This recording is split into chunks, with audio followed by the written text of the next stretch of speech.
Hello guys, তোমরা সবাই কেমন আছো? আশা করি তোমরা সবাই ভালো আছো। চলে এলাম নতুন একটা ব্লগ নিয়ে। আমরা যাচ্ছি আজকে কলকাতার দক্ষিণেশ্বর মন্দির। এখন বাজে বিকেল 5টা, তাই ভিডিওটা স্কিপ না করে দেখতে থাকো। কী কী ঘুরলাম তা দেখাবো। এই আমরা ব্রিজের উপরে আছি, পুরো বিকেল 5টা বাজে এখন, মানে সূর্যটা অস্ত যাচ্ছে।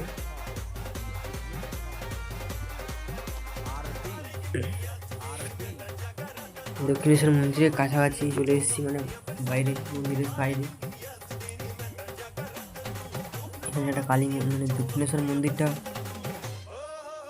মন্দিরটা এই সামনেই আছে।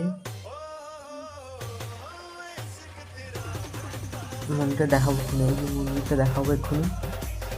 ওই যে মন্দির দেখা পাচ্ছ সবাই। ভিতরে ফোনটা নিয়ে ঢুকতে দিচ্ছে না। এই বাইক থেকে যা দৃশ্য দেখালাম তোমার